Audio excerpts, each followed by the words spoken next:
नमस्कार दर्शकवृन्द, सगरमाथा टेलिभिजनको एसटिभी च्याटमा म यहाँहरूलाई हार्दिक स्वागत गर्दछु। जीवराम भण्डारी आज यहाँहरू सामुन्ने उपस्थित हुनुहुन्छ डाक्टर प्रकाश शरण महत। उहाँ नेपाली कांग्रेसका सहमहामन्त्री हुनुहुन्छ, पूर्व मन्त्री, लामो समय नेपाली कांग्रेसमा विद्यार्थी राजनीतिदेखि निरन्तर क्रियाशीलता। समग्रमा आज म उहाँसँग नेपाली कांग्रेसको महासमिति बैठक, यो महासमिति बैठकले नेपाली जनता खास गरी निराश भएका कार्यकर्ताका खातिर के विषयलाई बढ्ता जोड दियो र यसबाट नेपाली जनताले के प्राप्त गर्ने स्थिति छ, महासमितिको बैठक र यससँगै जोडिएको नेपाली कांग्रेसको भविष्य र आगामी कार्यदिशा, कार्यक्रम कसरी प्रस्तुत हुन्छ र सरकार उप कांग्रेसले यो महासमितिबाट के खालको धारणा बनायो, आशा र निराशाका बीचको यो महासमिति बैठकलाई नै केन्द्रमा राखेर म उहाँ आज कुराकानी गर्नेछु। सर्वप्रथम म उहाँलाई स्वागत गर्छु। स्वागत छ यहाँलाई। डाक्टर साहब, अब म कसरी प्रस्तुत भएँ भने महासमिति बैठक, महासमितिमा झन्नै 1400 भन्दा बढी महासमिति सदस्य हुनुहुन्छ क्यारे।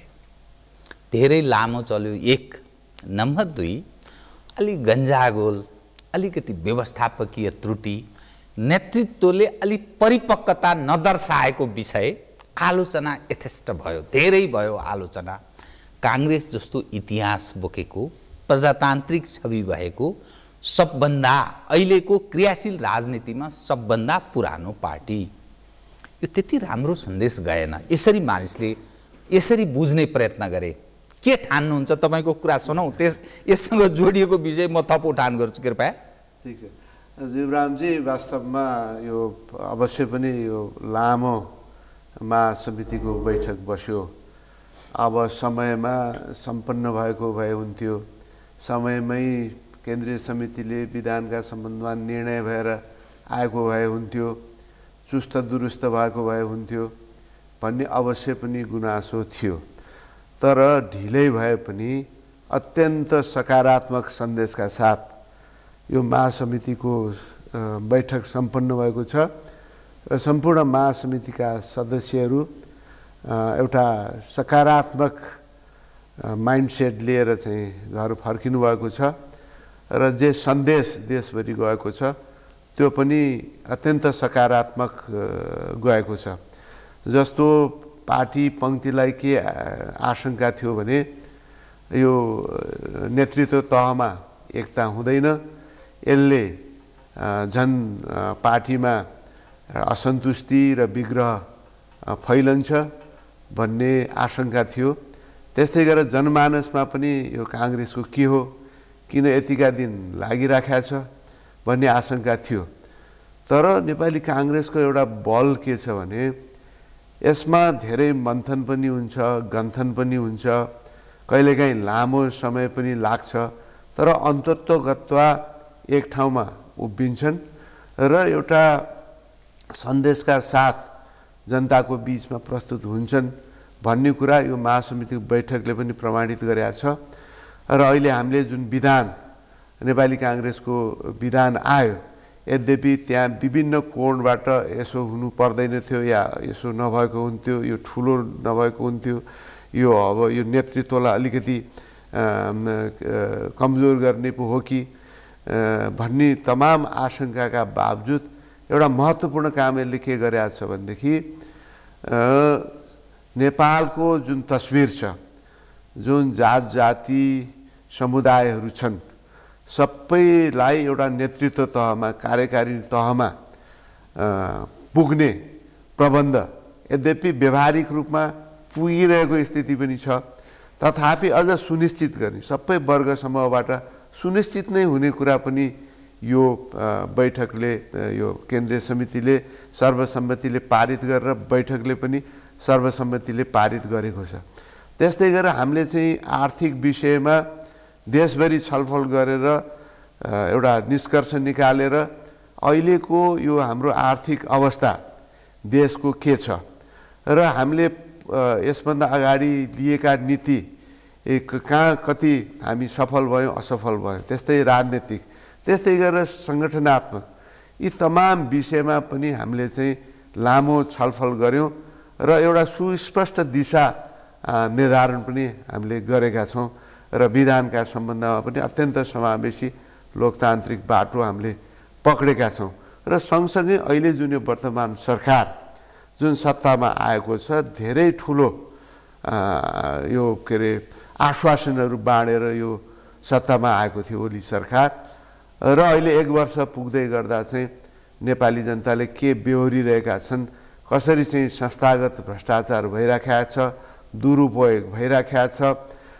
नेपाली जनता झन्झन अप्ठ्यारोमा पर्दैछन्, असुरक्षा अशान्ति बढ्दैछ, यी तमाम विषयमा पनि पार्टीले एउटा स्पष्ट ढङ्गबाट दृष्टिकोण प्रस्तुत गरेका छ र अब भोलिको दिनमा पार्टीलाई एउटा सशक्त ढङ्गबाट लाने नेतृत्व तहले त्यो वाचा बन्धन गर्नुभएको छ र हामीले चाहिँ एउटा कार्यतालिकासहित अब देशभरि सदस्यता अभियानलाई चाहिँ हामीले सञ्चालन गर्ने।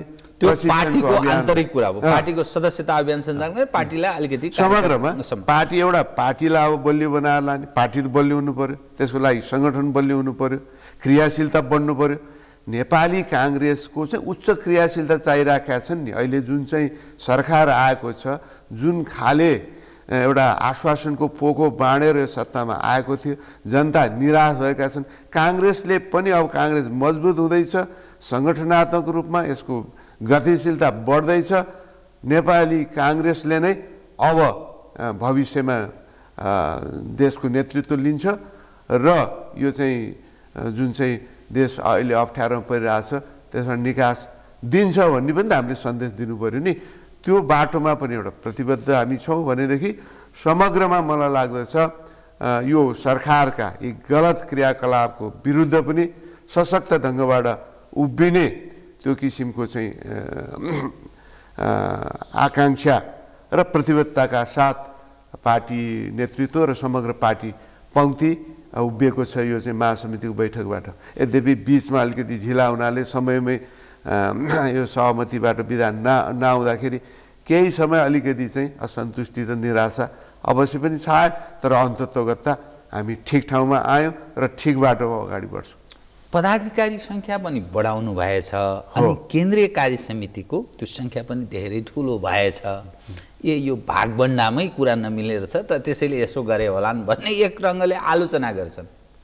यसमा 2-3वटा पक्ष छ।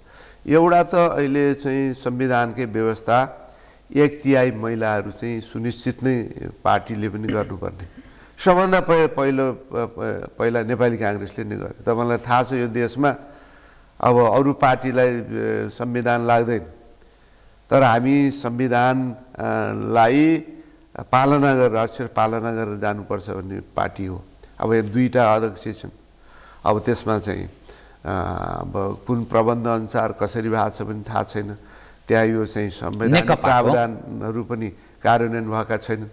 तर हामीले हाम्रो नेपाली काङ्ग्रेस पार्टी नै यस्तो पार्टी हो जसले पार्टीभित्र 1/3 महिलाको समग्र तहमा तलदेखि माथिसम्म प्रतिनिधित्व सुनिश्चित हाम्रो यो संविधानले गरेको छ।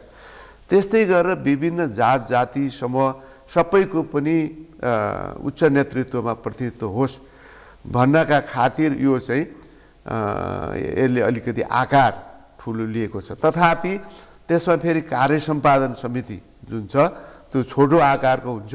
त्यसो हुनाले चाहिँ केन्द्रीय समितिको आकार ठुलो भए पनि मलाई लाग्दछ यो काममा यसले चाहिँ के छ भनेदेखि अन्यल सिर्जना गर्दैन जस्तो लाग्छ। तथापि कुरा उठाएको थियो यति ठुलो यो सङ्घीय संरचनामा गएको अवस्थामा अब प्रदेशहरूलाई बलियो बनाउने हो, केन्द्रमा सारा नेतृत्व तहका मान्छे जम्मै केन्द्रमा आउने कुरो चाहिँ उपयुक्त भएन भन्ने पनि जायज कुरो चाहिँ नउठेको चाहिँ होइन।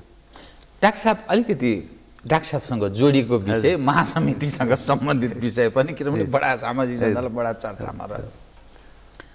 पार्टी सभापतिले डाक्टर साहबको नाम उच्चारण गर्दाको त्यो मानमर्दनको विषयलाई आम सञ्चार माध्यममा र सामाजिक सञ्जालमा बहुत चर्चामा रह्यो। डाक्टर साहबको ट्विट पनि यसो हेरियो। त्यससँगै त्यो माइक खोसाखोसको कुरा, काङ्ग्रेसमा यस्तो असहिष्णु अवस्था किन भएछ एउटा डेमोक्रेटिक पार्टीमा भन्ने विषय पनि चर्चामा छ। त्यो यो पक्षलाई नि एउटा नेपाली समाजमा जुन सन्देश एउटा डेमोक्रेटिक पार्टीको यो के भएको हो भन्ने एउटा जिज्ञासाको रूपमा एउटा अहिले यो चाहिँ सोसल सामाजिक सञ्जालको एउटा यसको ठुलो राम्रो पक्ष पनि छ। तर कतिपय अवस्थामा के छ पिक एन्ड चुज, कुन एउटा चाहिँ के छ आउट अफ कन्टेक्स्ट एउटा ठ्याक्क त्यसको चाहिँ अगाडि र पछाडिको सन्दर्भ लाई चाहिँ छोडेर ठ्याक्क जे चाहिँ अनुकूल पर्छ त्यस्ता चाहिँ प्रवृत्ति समाजमा त हरेक किसिमको छँदैछन्, त्यसले ठ्याक्क त्यो कुरो चाहिँ प्रचार गरिदिने प्रवृत्ति छ। तपाईँले जुन भन्नुभयो सभापतिजीले बोलेको सन्दर्भमा मैले त्यहाँ चाहिँ के छ भने पानी दिने सन्दर्भमा त्यहाँ पानी दिनु पर्यो भन्ने कुरा आयो र पानी दिने सन्दर्भमा त्यहाँ म सोध्दै थिएँ, उहाँ बोल्दै गर्दा अरू कुरा गर्न थाले हो कि भनेर सभापतिजीले त्यो कुरा चाहिँ गर्नुभयो। त्यसलाई चाहिँ के छ भनेदेखि अब अलिकति आउट अफ कन्टेक्स्ट त्यो कुरा प्रस्तुत भयो। यो मेरो नाउँमा फेक आइडी नै यो ट्विटर आइडी बनाएर नै फेरि अन्यथा किसिमको प्रचारहरू पनि भयो। त्यसको मैले खण्डन गरिसकेको छु, कारबाहीको लागि मैले निवेदन पनि दिइसकेको छु। जहाँसम्म माइक खोसाखोसको कुरा यहाँले चाहिँ सन्दर्भ उठाउनु भयो, कुनै माइक खोसाखोसको कुरा हो। अब पार्टीभित्र पनि बाहिर अनेक प्रवृत्तिहरू त छँदैछन्। मूलभूत रूपमा के हो भने समयमा यो चाहिँ विधान प्रस्तुत हुनु पर्यो भन्ने केही सभापतिहरू चाहिँ आएर सभापतिलाई भन्नुभयो। उहाँले यो विधान प्रस्तुत हुन्छ, अहिले यो चाहिँ राजनीतिक आर्थिक प्रस्तावमा छलफल भइरहेका छ, यसमा सहभागी हौँ भनेपछि केही सभापतिजीहरूले होइन यो चाहिँ के अरे त्यो नभएसम्म हामी भाग लिन्नौँ भन्ने किसिमको कुरा आएपछि ल ठिक छ उसो भए अहिलेलाई यो सभा स्थगित भयो भनेर चाहिँ स्थगित भइसकेपछि एकजना पार्टी सभापतिले आएर चाहिँ माइकमा बोल्न थाल्नु। त्यो चाहिँ महासमितिको बैठक हो, त्यो चाहिँ अनुचित हो। त्यसपछि मैले खालि के अनुरोध गरेँ भने यो सभा महासमिति बैठक स्थगित भइसक्यो, त्यस कारण यसो गर्न मिल्दैन। त्यसपछि त्यो जहाँ चाहिँ रिमोट कन्ट्रोल थियो त्यहाँ चाहिँ रिमोट कन्ट्रोलमा बसेका साथीहरूले त्यो चाहिँ त्यो आवाज त्यो चाहिँ हटाइदिनु भयो। अब मैले न माइक खोज्नु, त्यसपछि बरु जो सभापतिजी हुनुहुन्छ सबैलाई थाहा छ नाउँ, मैले नाउँ लिनुपर्ने आवश्यकता छैन, उहाँले नै त्यो माइक थुतेर त्यो चाहिँ वास्तवमा अनुशासनहीनता थियो, सरासर अनुशासनहीनता थियो, मर्यादाको उल्लङ्घन थियो, त्यो उहाँले गर्नुभएको। खोसाखोसको कुरै होइन। त्यहाँ मैले के अनुरोध गरेँ भने यो चाहिँ बैठक स्थगित भइसक्यो, अब यो चाहिँ रोकिदिनुहोस् भन्दा उहाँले रोक्नु भएन। त्यसपछि चाहिँ जानेर माइकको चाहिँ आवाज कन्ट्रोल हुने ठाउँमा त्यहाँका साथीहरूले त्यो चाहिँ अफ गरिदिनु भयो। त्यसलाई चाहिँ मैले नै त्यहाँ खोज्न गएँ या के गरेँ भन्ने किसिमबाट अन्यथा किसिमबाट आफै बाहिर गएर प्रचार गरेर अब यहाँ त त्यसको चाहिँ समाचारको पूर्ण त्यो के छ भने तथ्य सत्यको मूल्याङ्कन गर्न कोही पनि पर्खिँदैनन् अहिले, अब दिइहालौँ भनेर अनिखेर चाहिँ सामाजिक सञ्जाल सबैमा चाहिँ गइहाल्छ। अब त्यो जसले त्यो पुऱ्यायो त्यो चाहिँ अनुचित थियो, त्यसो अनुशासनहीनता प्रदर्शन गर्नु हुँदैन थियो। त्यो महासमितिका सदस्य सबैलाई थाहा छ, सबैले त्यसलाई राम्रो मानेको छैन। डाक्टर साहब अब यससँग जोडिएको महासमितिसँग जोडिएको दुई विषय, एक ठिक छ काङ्ग्रेसको महासमिति बैठक एउटा पार्टीको विधान त पनि पहिल्यै गर्नुपर्थ्यो, ढिलो भयो, सम्पन्न भयो, ठिकै भयो। तर त्यो महासमितिका सदस्यहरूले केही चिज चाहेका थिए। अब काङ्ग्रेस किनभने काङ्ग्रेसको इतिहास लामो छ, प्रजातान्त्रिक छ, तर पछिल्लो समय काङ्ग्रेस कमजोर रूपमा देखा परेको छ। यसकारण त्यो उपस्थिति सङ्ख्याको हिसाबले प्रतिनिधि सभामा कमजोर देखिएको छ। सरकारको तपाईँहरूले कटु आलोचना गर्नुभएको छ, यो बिगार्यो त्यो बिगार्यो, यसो गर्यो उसो गर्यो। अब गर्नुहुन्छ के बताउनुहोस् त, किनभने सरकार त छ, 5 वर्षलाई उसलाई म्यान्डेट छ, बहुमत छ, 2/3 बहुमत प्राप्त छ ओली सरकार, आलोचना छ, जनतामा असन्तुष्टि पनि छ, सरकारले गर्न सकेको छैन। काङ्ग्रेसले सशक्त प्रतिपक्षीको भूमिका निर्वाह गर्न सकेन, फलत सरकार मनपरी गरिरहेछ भन्ने दृष्टिकोण पनि छ। गर्नुहुन्छ के तपाईँहरू? अब सुरुका दिनमा हामीलाई आउँदा आउँदा यो काङ्ग्रेस सत्ताभन्दा बाहिर बस्नै सक्दैन, तुरुन्तै आलोचना गर्न थाल्यो, सरकारमा आउन पाएको छैन, केही काम सुरु गर्न पाएको छैन भन्ने कुराले गर्दाखेरि हामीले संयमित भएकै हौँ। धेरै कुरा उठेनन्। तर जब हामीले लक्षण देख्यौँ, सरकारको लक्षणहरू चाहिँ देख्यौँ, यो सरकार ठिक बाटोमा गइराखेको छैन। कुरो गर्छ, काम गर्दैन, नियन्त्रण र निषेधको बाटोमा गइराखेको छ। चारा चाहिँ राज्य संरचना, प्रशासन तन्त्र, सुरक्षा निकाय, संवैधानिक निकायलाई आफ्नो छायामा राख्न कोसिस गर्दैछ, पार्टीकरण गर्न कोसिस गर्दैछ भनेपछि हाम्रो आवाजहरू चाहिँ बिस्तारै मुखरित हुँदैछ। हामीले साउनमै 77 जिल्लामा देशव्यापी रूपमा प्रदर्शन गऱ्यौँ। संसदमा यदि थोरै सङ्ख्या छ, प्रदेशमा हाम्रो थोरै सङ्ख्या छ र सुरुमा सञ्चार माध्यमहरूले पनि हिचकिचाए। हामीले बोल्न त बोल्यौँ, नबोलेको होइन, थोरै जति छौँ बोल्यौँ, तर त्यो बोलेका कुराहरूले जुन प्रमिनेन्स महत्त्व पाउनु पर्थ्यो त्यो महत्त्व पाएन। तर जब सर्वत्र यो सरकारले सबैलाई दुश्मन देख्न थाल्यो, सञ्चार माध्यमलाई दुश्मन, हामीलाई त प्रशंसा गर्न पो यो सञ्चार माध्यम हाम्रो विरोधमा भन्ने कुराहरू चाहिँ आउन थाले। त्यसपछि सञ्चार माध्यमहरू पनि सजग भयो र आम जनता पनि जो चाहिँ के छ भनेदेखि उहाँहरूको आश्वासनको लड्डु जुन उहाँहरूले बाँड्नु भएको थियो, राष्ट्रवादको चाहिँ के छ भनेदेखि चरम के अरे नाराको दुरुपयोग गर्नुभएको थियो, उहाँहरूको राष्ट्रवाद लम्पसारवादमा परिणत भयो। स्क्यान्डलै स्क्यान्डल, वाइड बडी 20वटा पुर्याउने कुरा आयो। 20वटा त जति ज्यादा जहाज उति ज्यादा कमिसनको कुरा रहेछ। अब चाहिँ के छ भनेदेखि गेजुवा कम्पनीलाई स्वदेशी नै पुँजीमा बनाउने भनेर यत्रो पैसा 25 अरब कति पनि जम्मा भइसकेको छ। हुँदाहुँदै एकदम हचुवाको भरमा अपारदर्शी ढङ्गबाट एउटा असफल अयोग्य विवादास्पद कम्पनीलाई 1000 मेगावाटको चाहिँ आयोजना दिने चाहिँ कुरा चाहिँ हतार चाहिँ गरिन्छ। त्यसपछि अहिले त गोप्य वार्ता रे भन्ने पनि आइराखेको छ।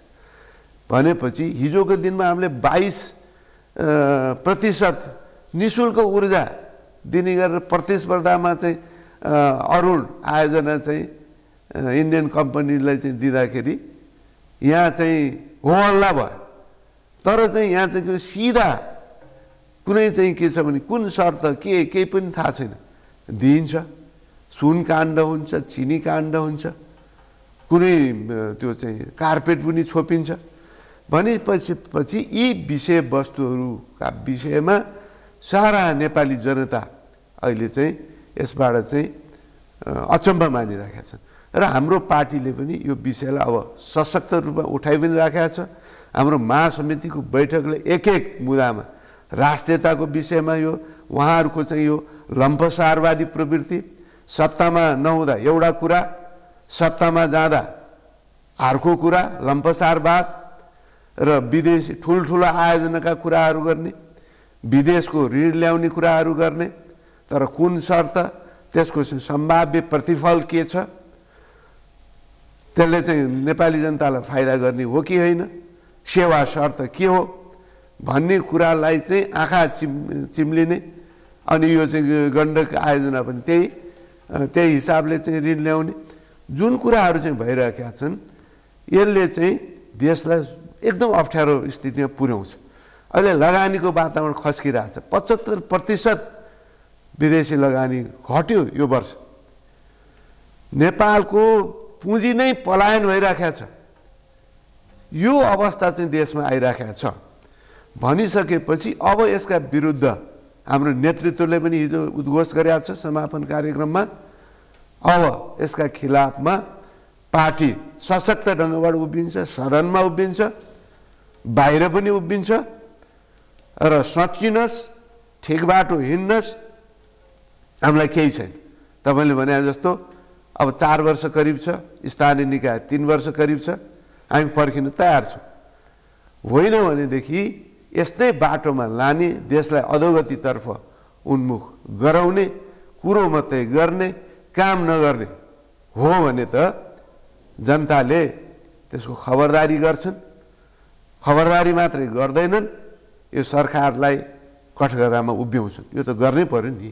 तत्काल त्यो सेड्युल केही बनाउनु भएको छ, यो गर्छौँ र यो ढङ्गको कुन प्रकृतिको तपाईँहरू अर्थात् यो सरकारलाई सचेत गराउन केही कार्यक्रमहरू तय गर्दै हुनुहुन्छ अथवा सार्वजनिक केही भएको छ त्यस्तो? अब हामीले चाहिँ तत्कालै केन्द्रीय समितिको बैठक बसेर केन्द्रीय समितिले हामीले सङ्गठन निर्माण गर्ने तालिका पनि अगाडि बढाउँछ। सरकारका विरुद्धका कार्यक्रमहरू संसदमा हाम्रो संसदीय दल छ, त्यसको बैठक पनि बसिराखेको छ। अब भोलि पर्सि नै बैठक बस्छ र संसदमा पनि कसरी प्रस्तुत हुने। अब चाहिँ अहिले चाहिँ अब केही दिनमा संसद बस्दैछ, अध्यादेश ल्याएर चाहिँ यो चाहिँ कर्मचारी समायोजनदेखि लिएर अनेकौँ कर्मचारी सम्बन्धी व्यवस्था चाहिँ गरिराखेको छ। भनेपछि उहाँहरूलाई यो चाहिँ जुन संसदीय प्रक्रिया छ, कानुनी पद्धति छ, लोकतान्त्रिक मूल्य र मान्यता छ, त्यसका प्रति कुनै लगाव देखिएन। खालि हामी त के छ भने बाध्य भएर डोरिएर यो निर्वाचनको पद्धतिमा आएका हौँ, आए पनि नाराबाट हामीले चाहिँ जनतालाई झुक्क्याउन सफल भयौँ। अब आइहाल्यौँ, अब आफू मनलाई गर्ने हो भन्ने बाटोमा गइरहनु भएको छ। यो त अत्यन्त दुर्भाग्यपूर्ण कुरो भएको छ। नेपाली जनता अत्यन्त यसबाट चाहिँ असन्तुष्ट छन् र नेपाली काङ्ग्रेस पार्टीले नेपाली जनताको जुन आकाङ्क्षा छ र चाहिँ निराशा छ, त्यसो हुनाले यसको चाहिँ के चाहिँ सचेत प्रतिनिधित्व नेपाली काङ्ग्रेसले गर्नुपर्छ र सरकारका गलत क्रियाकलाप, संस्थागत भ्रष्टाचारदेखि लगायतका विषयहरू सशक्त ढङ्गबाट पार्टी प्रस्तुत हुनुपर्छ भन्ने कुराहरू आइराखेका छ। हेर्नुहोस्, अब अस्ति एउटा चाहिँ सम्मेलन भयो, कृपया एउटा अन्तर्राष्ट्रिय सम्मेलन समिट भनेर सारा राज्य त्यसमै होमियो। प्रधानमन्त्रीजी त 3 दिनसम्म सोल्टी होटेलमा बासै थिए, काहीँ संसारमा त्यस्तो हुन्छ। त्यसपछि चाहिँ होली वाइनका कुराहरू आए, सो घोषित म त क्राइस्टको चाहिँ छोरी हुँ भनेर सो घोषणा उहाँले चाहिँ सबलाई चाहिँ के छ भने अब शुद्ध शान्ति भन्छ नि जस्तो गर्ने चाहिँ कुराहरू चाहिँ आए। कुन दुनियाँमा छौँ हामी, के गर्दैछौँ? राज्यको दायित्व के हो? हाम्रो चाहिँ के छ भने संविधानमा हामी यो चाहिँ धार्मिक स्वतन्त्रताको कुरा छ, यो धर्मान्तरण गर्ने चाहिँ यो चाहिँ के छ भने दण्डनीय हो भन्ने चाहिँ कुरा छ। इभन चाहिँ के छ भनेदेखि यो सनातन धर्म संस्कृति हाम्रो हिन्दू, बौद्ध, किराँत अरू जति पनि प्राकृत जति पनि धर्म संस्कृति छ त्यसको रक्षा गर्ने दायित्व राज्यको भनेको छ। तर राज्य चाहिँ के छ भनेदेखि एउटा चाहिँ अन्तर्राष्ट्रिय सम्मेलन, एउटा चाहिँ धर्म क्रिस्चियनिटी को धर्मको त्यो पनि एउटा चाहिँ विकृत एउटा सेक्ट आफै म छोरी हुँ भनेर घोषणा गर्ने। अब त्यसको चाहिँ के छ भनेदेखि उसमा चाहिँ अनुष्ठानमा प्रस्तुत हुन्छ भनेपछि यसले चाहिँ देशमा एउटा अत्यन्त ठुलो असन्तुष्टि, असुरक्षाको भावना पैदा भइरहेको छ। त्यसो हुनाले मलाई लाग्दछ यो अवस्थामा हाम्रो देशको पहिचान, नेपाली जनताले चाहिँ खोजेको समृद्धि र समानताको लामो आकाङ्क्षा र आफ्नो सृजना र सम्भावनाहरूलाई प्रयोग गर्दै अगाडि बढ्न पाऊँ, काम गरेर चाहिँ गरी खान पाऊँ। यही देशमा लाखा विदेशीका रोजगारी नभएर विदेशीका युवाहरूले यहीँ चाहिँ उद्यमशीलता बढोस्, यहीँ चाहिँ उद्योग व्यवसाय चाहिँ लागोस्, त्यसको वातावरण बनोस् र हामी यहीँ आफ्नो श्रम नेपालकै प्रगतिमा र आफ्नो पनि प्रगति र परिवारको प्रगतिमा लगाउन सकौँ भन्ने युवाहरू सबैलाई यो सरकारले चाहिँ निराश गरिराखेको छ नि। त्यसो हुनाले हाम्रो कर्तव्य नै हो एउटा विपक्षी दलको हैसियतले कि त्यो कर्तव्य निर्वाह गर्नुपर्छ। यद्यपि यो सरकार लोकतन्त्रमा विपक्षीको भूमिका अत्यन्त महत्त्वपूर्ण हुन्छ, तर पुरै व्यवस्था गर्ने, विपक्षीको भूमिकालाई गौण गर्ने कोसिस गरिराखेको छ, त्यो चाहिँ सफल हुँदैन। हामी सशक्त प्रतिपक्षीको भूमिका निर्वाह गर्छौँ र यो निराशाको जुन चाहिँ उसमा पुगेको छ देश, त्यसबाट हामी चाहिँ लिफ्ट गर्छौँ। डाक्टर साहबले यो अलिकति धर्मसँग जोडिएको विषय पनि उठान गर्नुभयो। महासमितिमा लगभग 1400 प्लस तपाईँहरूको महासमिति सदस्य हुनुहुन्छ। सुन्नमा आए अनुसार 709 जना भन्दा बढीले नेपाल हिन्दू राष्ट्र हुनुपर्छ, काङ्ग्रेस यसमा सशक्त ढङ्गले उभिनुपर्छ, अब आफूलाई सच्याउनुपर्छ है काङ्ग्रेसको नेतृत्व पङ्क्तिले, यस्तो विषय प्रस्तावको रूपमा आयो भन्ने सुन्नमा आयो। के भएको यो? अवश्य पनि त्यहाँ चाहिँ आएको छ, तर यो किन आयो भनेदेखि यो असुरक्षा जुन चाहिँ बढ्यो, अब यो चाहिँ हाम्रो नेपालको धर्म संस्कृति हिन्दू बौद्ध प्राकृत किराँत जे जस्तै हो, हामी आफ्नो चाहिँ विश्वास मान्ने, अरूको विश्वास आस्थाको पनि सम्मान गर्ने। हामीलाई कुनै त्यसमा चाहिँ किन मान्या छ अर्को धर्म, यहाँ चाहिँ हिन्दू के अरे मुस्लिम धर्म मान्ने छन्, क्रिस्चियन धर्म मान्ने पनि छ, अरू पनि सिख धर्म मान्ने, जैन धर्म मान्ने छन्।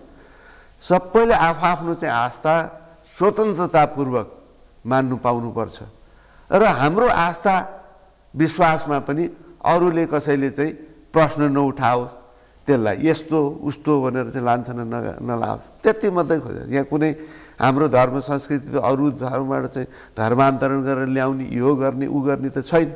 न बौद्ध संस्कृतिमा त्यस्तो छ, न हिन्दूमा छ, न प्राकृतिक छ, न किराँतको छ, न कसैको छ। त्यसकारण जब यो देशमा यस्तै प्रवृत्ति, यो मूल प्रवृत्तिहरूले चाहिँ विदेशबाट चाहिँ अरबौँ रुपियाँ खर्च गरेर, अस्ति चाहिँ गार्जियन पत्रिकामा आयो, यो चाहिँ अरबौँ खर्च गरेर प्रलोभनमा यो कुराहरू भइराखेको छ। त्यसले गर्दा देशमा एउटा असुरक्षाको, अब आफ्नै धर्म संस्कृति माथि कसैले चाहिँ औँलो ठडाएर तेरो चाहिँ यो गलत हो, यो यस्तो हो भनेर असुरक्षा पैदा गर्ने परिस्थिति आउन थाल्यो भन्ने छ। त्यसले त्यो असुरक्षाको अभिव्यक्ति हो त्यहाँ जुन आयो। उहाँहरूले यो होइन कि अहिले यो चाहिँ हिजो त कसैले केही भनेको थिएन। किन भनेको थिएन भने त्यो असुरक्षाको कुरै थिएन। हिजो बिपी कोइरालाले धार्मिक स्वतन्त्रताको कुरा गर्नुभएको थियो, हिन्दू राष्ट्रको कुरा पनि थिएन या अरू कुरा पनि थिएन, धार्मिक के अरे यो धर्मनिरपेक्षताको कुरा पनि थिएन, के पनि थिएन। धार्मिक स्वतन्त्रता, सबैले आफ्नो धर्म आस्थाहरू स्वस्फूर्त रूपमा मान्न पाउने थियो, किनभने त्यहाँ कुनै आक्रमण असुरक्षा पैदा भएको थिएन। अहिले त्यो असुरक्षा र आक्रमणको जुन परिवेश देशमा बनिएको छ र यो सरकार त्यसको सहायक बनिराखेको छ, त्यसले गर्दाखेरि यो असुरक्षाको के अरे अभिव्यक्तिको रूपमा यी आएका छन्। त्यसो हुनाले यदि यो देशमा चाहिँ सच्चा मान्यो धार्मिक स्वतन्त्रता सुनिश्चित हुने, जसले चाहिँ प्रलोभनमा यो र अरू हिसाबले पनि धर्मान्तरण गर्न चाहिँ उद्धत छन्, विदेशबाट आएर त्यो प्रवृत्ति छ, त्यसलाई चाहिँ राज्यले चाहिँ चेक गरेको खण्डमा हामी सबै आम नागरिकले पनि जागरुक हुनु जरुरी छ। त्यो खण्डमा यी कुनै पनि विषय चाहिँ यस्तो घोषणा गर्नु पर्यो, उस्तो घोषणा गर्नु पर्यो भन्ने कुरा आउँदैन। डाक्टर साहबलाई यसैसँग म अलिकति यो अलिक क्लियर होस् है भनेर, किनभने दर्शक जो लाखौँ हेरिरहनु भएको छ, 50% प्लसको हस्ताक्षर देखियो। महासमिति सदस्य भनेको त्यो काङ्ग्रेसको खारिएर त्यो निर्वाचित भएर काङ्ग्रेस बुझेको नेपाली समाज बुझेका मानिसहरू मात्रै महासमिति सदस्य हुन सक्छ। अब उनीहरूले यो विषय उठाए, यहाँ सहमहामन्त्री पनि हुनुहुन्छ, पार्टीको जिम्मेवार नेता हुनुहुन्छ, मेन स्ट्रिमको पोलिटिक्समा हुनुहुन्छ नेपाली काङ्ग्रेसको। अब काङ्ग्रेसको आगामी महाधिवेशन पनि हुन्छ, तर यो प्रश्न उठ्यो नि, यसलाई के गर्ने? यो सम्बोधन गर्नुपर्छ कि अथवा यसै दबिएर जाने, या काङ्ग्रेसको दोहोरो मापदण्ड हो कि? किनभने अब हिन्दू हिन्दू पनि भन्ने, ऊ पनि भन्ने, चुनावलाई प्रभाव पार्ने हिसाब योजना यस अन्तर्गत मात्रै हो कि कसरी के गरेर सम्बोधन गर्नुहुन्छ? विषय त उठ्यो। हेर्नुहोस्, यो देशमा ठुलो जनसङ्ख्या 80-82% हिन्दू छन्, त्यस्तै ठुलो जनसङ्ख्या बुद्ध धर्म मान्नेहरू पनि छन्। र हामी त के छ भने यो धर्म ऊ धर्ममा हामी त बुद्ध धर्म टेम्पलमा पनि जान्छौँ, गुम्बामा पनि जान्छौँ, मन्दिरमा पनि जान्छौँ, अरू के अरे हामीलाई मस्जिदमा जान, अरू चाहिँ अरू चाहिँ धर्मसँग जोडिएका मठ मन्दिर गिर्जाघरमा जानु पनि हामीलाई चाहिँ त्यो किसिम उधार यो संस्कृति हो। यो उदारतालाई कमजोरीको रूपमा कसैले पनि लिनु भएन। मैले भने नि यो जुन चाहिँ यो हाम्रो उदार संस्कृति सभ्यता धर्म छ त्यसलाई चाहिँ कमजोरीको रूपमा कसैले लिन्छ भने त्यो गलत हो। त्यसो हुनाले यो कमजोरीको रूपमा लियो भनेर सबैले चाहिँ के अरे चाहिँ यसमा जुन बाह्य आक्रमण भइरहेको छ त्यसबाट जुन असुरक्षा सिर्जना भएको छ त्यसको प्रतिक्रिया हो यो मैले भन्दैछु। त्यस हुनाले मलाई लाग्छ आज पार्टीले पनि यो भावनाको हाम्रो पहिचानको स्ट्रङ प्रतिनिधित्व गर्नुपर्छ। यहाँका जात जाति संस्कृति हाम्रा थारूहरूका आफ्ना चाहिँ संस्कृतिहरू छन्। शेर्पा गुरुङ तामाङ मगरका हाम्रा सनातनदेखिका चाहिँ धर्म संस्कृति छन्। यहाँका पहिल्यैदेखि बसिरहेका मुस्लिमहरूको आफ्नो धर्म संस्कृति छ, सिखहरूको छ, जैनहरूको छ, हिन्दूहरूको त छँदैछ।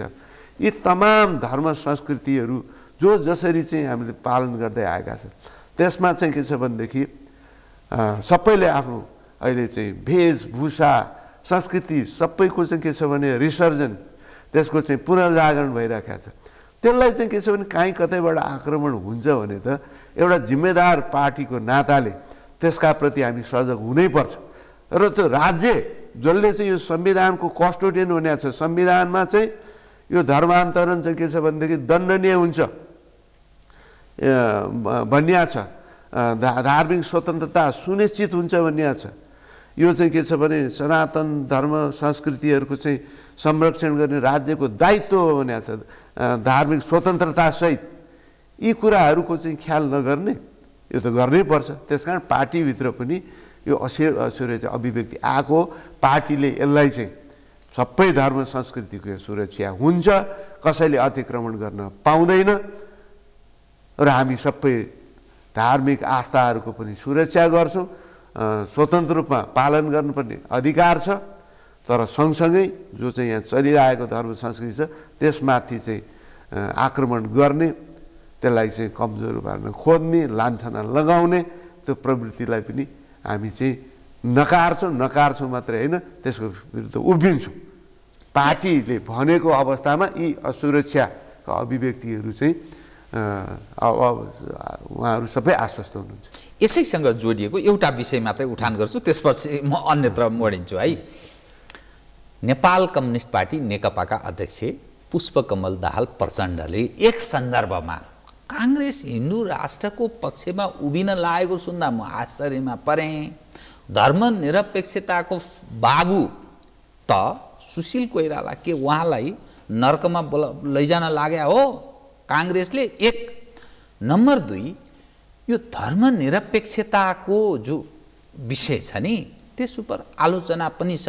कतिपय मानिस अब ठिकै छ किनभने राज्यले किन एउटा धर्म बोकेर हिँड्नु पर्यो भन्ने विषय पनि छ। तर यो विषय उठ्यो र सरकारको नेतृत्व गरिरहेको पार्टीको अध्यक्षले पनि यो विषय उठाउनु भयो। कसरी उठाउनु भयो भने यदि हिन्दू राष्ट्रको पक्षमा अथवा धर्मनिरपेक्षताको विपक्षमा काङ्ग्रेस उभियो भने काङ्ग्रेस समाप्त भयो गयो। यसरी त्यो प्रचण्डजी त्यसरी प्रस्तुत हुनुभयो। अब यो के टान्नु के भन्नुहुन्छ? अहिले चाहिँ अब म त प्रचण्डजीको चाहिँ प्रधानमन्त्रीकोमा हुँदा विदेश मन्त्री पनि भएको, उहाँलाई सम्मानका साथ म के चाहिँ अनुरोध गर्न चाहन्छु भनेदेखि यो धर्म यो नर्क स्वर्गको अवधारणा त उहाँको सधैँ छैन। उहाँहरूले भन्न थाल्नु भएको छ र हिजोको दिनमा द्वन्द्वकालमा यहाँका मठ मन्दिर माथि कसरी चाहिँ आक्रमण भयो त्यही नै यो धर्मनिरपेक्षता उहाँले ठान्नु भएको हो भने हामीले त्यसरी बुझेको छैन। यो फेरि संविधान एउटा चाहिँ सम्झौताको डकुमेन्ट हो। हामी सधैँ धार्मिक स्वतन्त्रताको यो धर्मनिरपेक्षता भनेर एउटा शब्द गरेर अनि नेपाली काङ्ग्रेस चाहिँ यसको खिलाफमा अब समाप्त हुन्छ। नेपाली काङ्ग्रेस समाप्त हुन्छ या के हुन्छ भन्ने कुरा उहाँहरूले फोरकास्ट गर्नु पर्दैन। यसलाई समाप्त गर्नको लागि के मात्रै गरिएन, के मात्रै भएन। राजाले गरेनन् कि यत्रो चाहिँ के छ हिंसात्मक द्वन्द्वको अवस्थामा सारा नेपाली काङ्ग्रेसका कार्यकर्ता नेता आक्रमणमा परेनन् कि? लाखौँ नेपालीहरू नेपाली काङ्ग्रेसका कर्ताहरू चाहिँ विस्थापनमा परेनन् कि? कैयौँ हजारौँ मरेनन् कि? तर नेपाली काङ्ग्रेस पार्टी यस्तो दुबो हो जसले अलि सुखायाममा चाहिँ गयो कि यो सुकेर खत्तम भयो जस्तो लाग्छ। अलिकति त्यहाँ केही चाहिँ त्यो थोरै पानी पर्ने बित्तिकै त्यो फेरि मौलाएर आउँछ। यस्तो पार्टी हो, त्यसको जग यति बलियो छ। त्यस कारण कसैले भन्दैमा यो समाप्त हुने पार्टी होइन, न कसैले चाहिँ एउटा चाहिँ ट्याग लगाउँदैमा हामी चाहिँ के अरे अब यस्तो भयो उस्तो भयो भन्ने कुरो होइन। कुरो के हो भने उहाँहरूलाई यो धर्म संस्कृतिप्रति कुनै विश्वास छैन। उहाँले के बुझ्नु भएको छ भने यो धर्मनिरपेक्षतालाई यो चाहिँ धर्मविहीनताको स्थितिमा उहाँले चाहिँ लिनुभएको छ। यो धर्मनिरपेक्षताको कन्सेप्ट राज्यले धर्मको एउटा धर्मको पक्ष लिनुहुन्न या अर्कोको लिनुहुन्न भन्ने सन्दर्भमा त्यो आएको। हामीले कुनै धर्मको पक्षमा राज्य जानुपर्छ भनेको छैन, कसैले माग गरे पनि छैन। तर यहाँको धर्म संस्कृतिमाथि यस्तै यो चाहिँ के छ भनेदेखि एसिया पेसिफिक समिटको आयोजना गर्नेहरूले जसरी चाहिँ यो आक्रमण गर्ने यसलाई चाहिँ के छ भनेदेखि गलत रूपमा प्रस्तुत गर्ने प्रयास भइराखेको छ, त्यसको निन्दा हुनुपर्छ कि पर्दैन। उहाँ चाहिँ त्यसको चाहिँ सारा आयोजन गर्ने, त्यसको चाहिँ ओनरसिप लिने, साझा राज्यको चाहिँ साधन स्रोत प्रयोग गर्ने, आफै चाहिँ रात दिन त्यहाँ चाहिँ क्रियाशील हुने। अनिखेर चाहिँ उहाँहरूले चाहिँ धर्मनिरपेक्षताको चाहिँ पाठ हामीलाई पढाउने। उहाँले त धर्मनिरपेक्षताको जुन चाहिँ परिभाषा छ त्यसको त उल्टो। धर्मनिरपेक्षताको यहाँ संविधान के लेखिएको छ भने स्पष्टीकरण भनेर, यो भन्नाले नेपालको सनातन धर्म संस्कृतिको संरक्षण गर्दै धार्मिक स्वतन्त्रता सहित त्यसलाई संरक्षण गर्ने दायित्व राज्यको हुनेछ भनेको छ। उहाँहरू चाहिँ यसको संरक्षण गर्दै हुनुहुन्छ। यसलाई चाहिँ समाप्त पारेर चाहिँ अरू धर्म संस्कृतिलाई चाहिँ आयात गर्ने चाहिँ बाटोमा चाहिँ उहाँ चाहिँ लाग्नु भएको छ, त्यो पनि विकृत फर्मको। भनेपछि उहाँहरूले बरु आफूलाई चाहिँ हेर्नु पर्यो, अब ऐना हेर्नु पर्यो कि उहाँहरू कहाँ उभिरहनु भएको छ। तर हामीलाई राम्रोसित थाहा छ हामी कहाँ उभिएको छ। हामी यहाँका सबै धर्म संस्कृति जति पनि जुनसुकै धर्म मान्ने, जस्तै क्रिस्चियन धर्म मान्ने, मुस्लिम धर्म मान्ने, हिन्दू बौद्ध जति पनि धर्म संस्कृति मान्ने सबैको धार्मिक स्वतन्त्रता सुनिश्चित हुनुपर्छ भन्ने हामी चाहिँ विश्वास गरौँ। उहाँहरू चाहिँ धर्ममै यो काम छैन, तोडफोड भएन कि मठ मन्दिर भएन कि यहाँको धार्मिक आस्था अनुसार चाहिँ आफ्नो चाहिँ क्रियाक्रम गर्दाखेरि ज्यान बचाउन गाह्रो परेको अवस्था सबैलाई थाहा छ नि। त्यस कारण मलाई लाग्छ उहाँहरूलाई चाहिँ अत्यन्त सम्मान गर्दा गर्दै म के अनुरोध गर्न चाहन्छु भने नेपाली काङ्ग्रेसलाई थाहा छ के कुरा चाहिँ उपयुक्त हो, के कुरा गर्नु हुन्छ, के कुरा गर्नु हुँदैन भन्ने हामीलाई थाहा छ।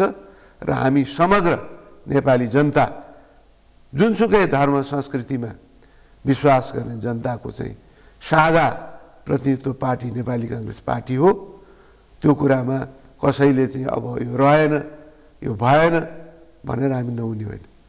डाक्टर साहब, म अब कुरा गर्दा गर्दै अब कार्यक्रमको अन्त्यतिर आइसकेँ कि दुई तीनवटा विषय। एक, देशमा भएका सबभन्दा ठुला पार्टी नेपाल कम्युनिस्ट पार्टी नेकपा एक र इतिहास बोकेको एउटा प्रजातान्त्रिक छवि भएको नेपाली काङ्ग्रेस दुई, सबभन्दा ठुलो पार्टी। दुवै पार्टी अलि सङ्कटग्रस्त अवस्थाबाट यसकारण गुज्रेको छ भन्ने मानिस बुझ्छन् कि काङ्ग्रेस त्यति ठुलो पार्टी थियो, सानो भयो, त्यो पार्टीभित्र गुटोपुकुट छ। नेपाल कम्युनिस्ट पार्टी नेकपाभित्र पाएदेखि एकले अर्कालाई सिद्ध्याउने नै अवस्थामा प्रवेश गरेका छन्। नेतृत्वको त्यो झगडा त्यो रूपमा बाहिर ओभरग्राउन्ड भएर आएको छ। मानिस 13 वर्ष त भयो नेपालमा अर्को खाले परिवर्तन भएको, भलै 46 सालदेखि गर्दा झन्डै 30 वर्ष भयो।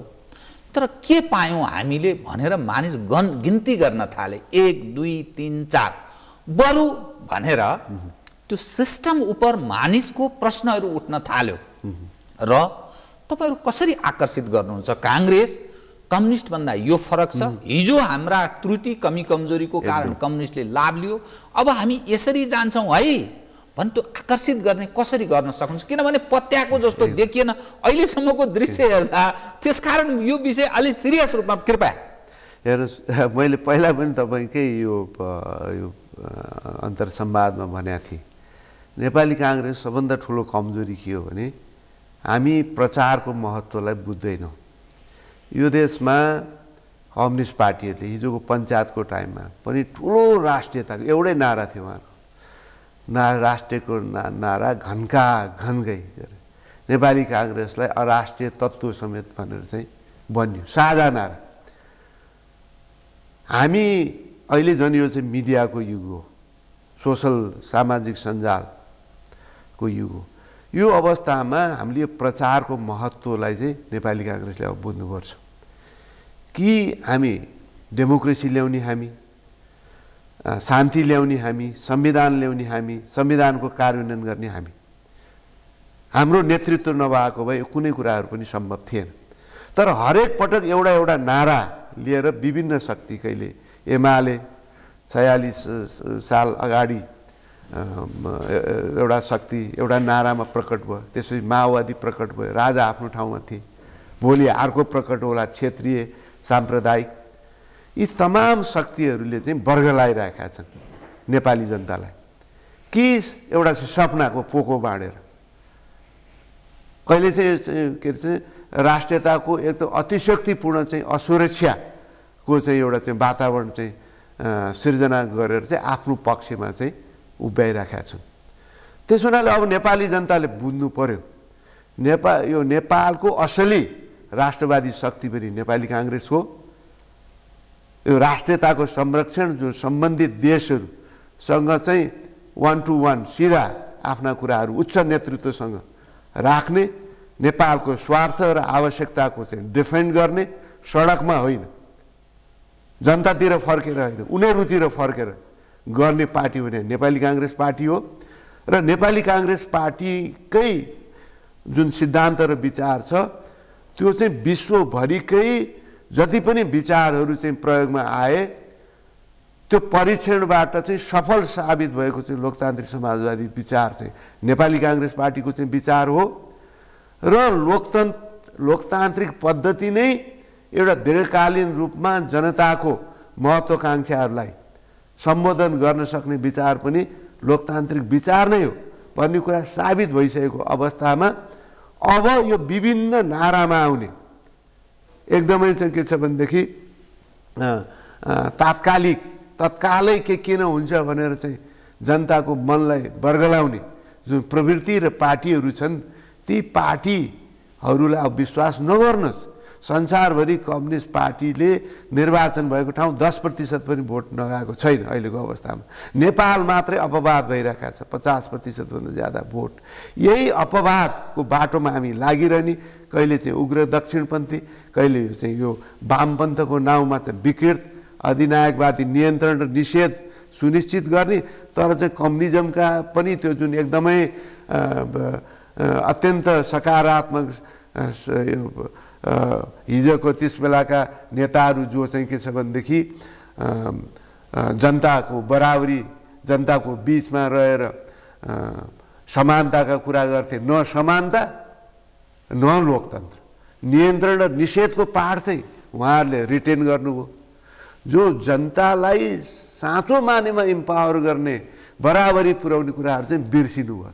यस्तो विकृत किसिमको कम्युनिस्ट विचारधारा बोक्ने पार्टी र अन्य किसिमको चाहिँ अब यही यो चाहिँ जनतामा चाहिँ जुन चाहिँ अन्यल र चाहिँ असन्तुष्टि र निराशा भएको मौकामा अब हामीले पो यो शासन फेरि गर्न पाइन्छ कि भनेर चाहिँ पर्खिरहेका चाहिँ दक्षिणपन्थी प्रवृत्तिहरू, यी दुईटै प्रवृत्तिहरू चाहिँ देशको लागि चाहिँ घातक छ।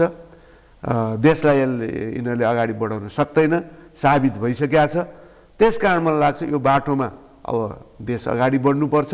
नेपाली काङ्ग्रेसले आफ्ना कुरा, आफ्ना काम, आफ्ना उपलब्धि, आफ्नो विचारलाई जनताको बिचमा सशक्त ढङ्गबाट चाहिँ राख्नुपर्छ भने यो चाहिँ गरेर मात्रै हुँदैन, गरेको अनुभूति दिनुपर्छ। त्यसै उनीहरूले ठुल्ठुला कम्पनीहरूले चाहिँ 10-15% चाहिँ बजेट, आफ्नो बजेट विज्ञापनमा खर्च गर्छन्। मेरो वस्तु सेवा राम्रो छ यसै किनिदिइहाल्छन् भने भए त उनीहरूले गर्दै गर्दैन थियो होला, किन खर्च गर्छ कोही नाफा कमाउनु बसेको कम्पनीले। त्यसै कारण अहिले चाहिँ विचार पनि पार्टीहरूले पनि आफ्नो विचार मेरो राम्रो छ, मैले काम पनि राम्रो गरेको छु भनेर हात बाँधेर बस्ने अवस्था छैन। त्यस कारण हामीले चाहिँ आफ्ना कार्यकर्ता पङ्क्ति शुभचिन्तक समर्थकहरूलाई अन्तर्मुखी भएर आफैलाई निन्दा गर्ने, एकअर्कालाई नै आलोचना गर्ने, आफैमा चाहिँ कमी कमजोरी देख्ने, आफ्नो विपक्षी जसले चाहिँ सारा चाहिँ के छ निराशाको बाटोमा देशलाई लान खोजिरहेको छ त्यसबारेमा चाहिँ हामी बोल्न चाहिँ आतुर नहुने। त्यो बाटोबाट चाहिँ काङ्ग्रेस जन पनि उठ्नुपर्छ। नेपाली जनताले पनि अब सही पहिचान को चाहिँ देशलाई अगाडि बढाउँछ, कसले चाहिँ यो खालि चाहिँ एउटा आश्वासनको पोका, सपनाको पोका मात्रै बाँड्छन्, त्यसको चाहिँ निर्कोल र छानबिन गर्ने चाहिँ समय आयो। अब पटक पटक यो चाहिँ नयाँ परीक्षणमा यो क्षेत्रीयतावादी, सङ्कीर्णतावादी, मधेस केन्द्रित दलहरूको पछि लाग्ने पनि कुरो छैन मधेस तराईका जनताले। र अरू चाहिँ यो चाहिँ के छ भने कम्युनिस्टको नाउँमा नियन्त्रण र निषेध र चाहिँ व्यक्तिगत फाइदा उठाउने बाटोमा हिँडेको पार्टी पनि उत्तर छैन, न चाहिँ यो चाहिँ अधिकार कन्ट्रोल गरेर एउटा दक्षिणपन्थी उग्र दक्षिणपन्थी बाटोमा जान पाइन्छ कि भनेर चाहिँ बसिरहेका बाटो पनि देशलाई चाहिँ उद्धार छैन। त्यसो हुनाले लोकतन्त्र नै बाटो, लोकतान्त्रिक समाजवादी उत्पादन पनि बढाऊ, उत्पादनको पहुँचमा आम जनतालाई पनि पुर्याऊ, बिपीको कुरा यही थियो। यही बाटो नै उपयुक्त बाटो हो। त्यसको प्रतिनिधित्व गर्ने पार्टी नेपाली काङ्ग्रेस नै हो।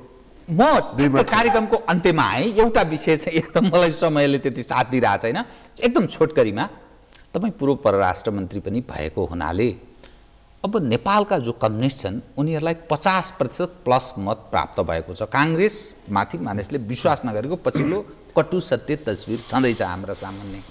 तर क्रमशः यो लेफ्ट जुन तागत छ यसलाई अन्तर्राष्ट्रिय तागतहरूबाट त्यो रिकग्नाइज हुँदै गएको घटनाले देखाउँछ। चाहे छिमेकी देश भारत चीनसँग मात्रै जोडेर हेरिन्थ्यो, तर हुँदा पश्चिमा देश अमेरिका पुगेर परराष्ट्र मन्त्रीजी आउनुभयो।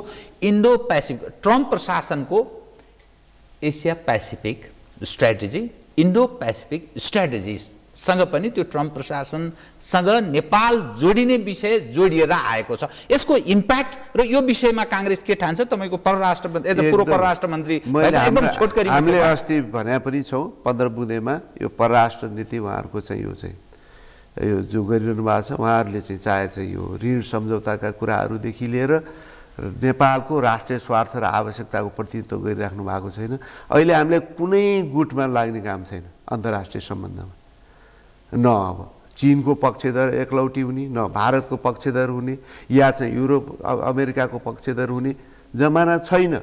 हामीले आफ्नो राष्ट्रिय स्वार्थ र आवश्यकतालाई केन्द्रबिन्दुमा राख्ने हो।